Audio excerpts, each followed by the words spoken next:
Alors Verdun reste dans la mémoire nationale comme la bataille emblématique qui illustre au plus haut la guerre industrielle, la guerre de ferraille, la guerre d'obus, la guerre d'artillerie. Ce rôle de l'artillerie dans les opérations de la Première Guerre mondiale apparaît dès la fin de l'automne 1914. Au fur et à mesure que le système tranché, que l'organisation des réseaux de tranchées se développe, se perfectionne, se renforce, on est bien évidemment confronté à l'impossibilité de franchir les lignes en cas d'attaque. Et le seul moyen, objectivement, dont on peut disposer, c'est l'artillerie, qui va aller écraser les défenses adverses, détruire les réseaux de fils de fer barbelés, si possible écraser les nids de mitrailleuses ennemies, de façon à permettre ensuite la progression de l'infanterie, la progression des fantassins. Le système n'a cessé de se développer, de croître pendant les différentes opérations de l'année 1915, du côté français comme du côté allemand d'ailleurs, et c'est le choix qui va être fait par les Allemands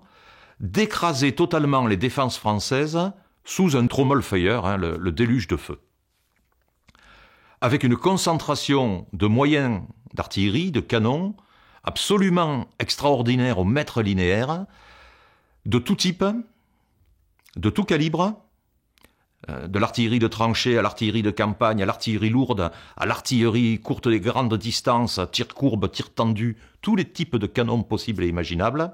et tout type de munitions, fusants, explosifs, gaz, etc., de façon vraiment à avoir un effet de destruction aussi complet que possible sur les positions françaises. Et puis, on a du côté français la même évolution, mais plus lente. Plus lente parce qu'au début de la guerre, les Français avaient essentiellement fait le choix de l'artillerie de campagne, le canon de 75, dont Weygand dira dans ses mémoires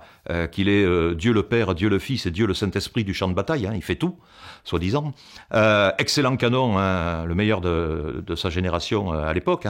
mais dont les capacités de tir, et en particulier l'impossibilité de faire du tir courbe, ces caractéristiques handicapent en quelque sorte. Pour atteindre les tranchées ennemies, il faut pouvoir faire du tir courbe. Et à partir de l'hiver 14-15, les Français font un gros effort pour lancer la production d'artillerie lourde et d'artillerie à tir courbe. Mais le temps que le processus industriel se mette en marche, le temps que les canons soient fabriqués, le temps que les obus soient fabriqués, le temps que tout cela soit distribué à toutes les armées entre la Suisse et la mer du Nord, bien évidemment, ça demande des mois. Et or, quelques premiers matériels modernes qui commencent à arriver à l'automne 1915, on ne dispose pour l'essentiel que de matériel ancien qu'on a retiré des places fortes pour pallier ce déficit. Et donc la position de l'artillerie française au moment de la bataille de Verdun est délicate, parce qu'on a majoritairement de l'artillerie de campagne, alors qu'il faudrait de l'artillerie lourde.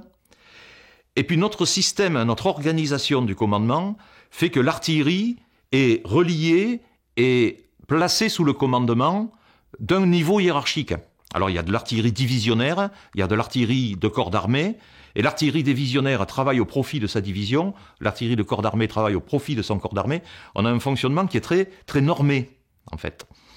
Et il va falloir, dans les premiers temps de la bataille, donner de la souplesse à l'ensemble de ce dispositif, réorganiser les structures hiérarchiques, les structures de commandement, et permettre à l'artillerie de se déplacer, d'aller agir là où il y a besoin d'agir à l'instant T, même si, au départ, ce n'était pas sa mission particulière. Et puis enfin, on a une dernière question qui est un vrai problème dont il faut se rendre compte. C'est que cette artillerie, elle ne peut avoir d'effet que si elle est alimentée par des tonnes et des tonnes et des tonnes d'obus.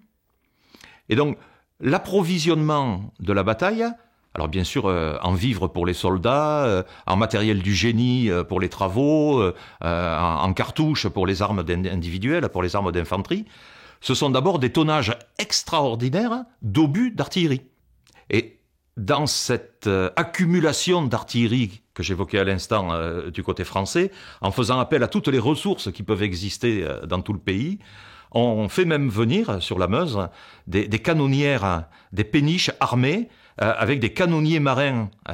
Et on a donc du personnel de la marine qu'on n'imagine généralement pas en train de faire la guerre en Meuse et dans la région de Verdun.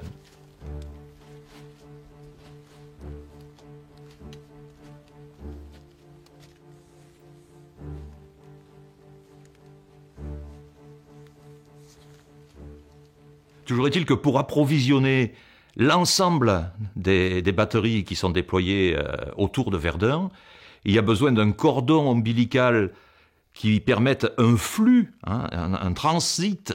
extrêmement puissant et régulier et fiable de matériel, de munitions, d'où l'exploitation au maximum de ses capacités de ce qui reste de voies ferroviaires, de chemins de fer, en particulier le Petit Meusien, et puis la montée en puissance extrêmement rapide de ce qu'on appellera la voie sacrée, c'est-à-dire cet axe routier qui relie Bar-le-Duc à l'avant, au front, à la région de Verdun.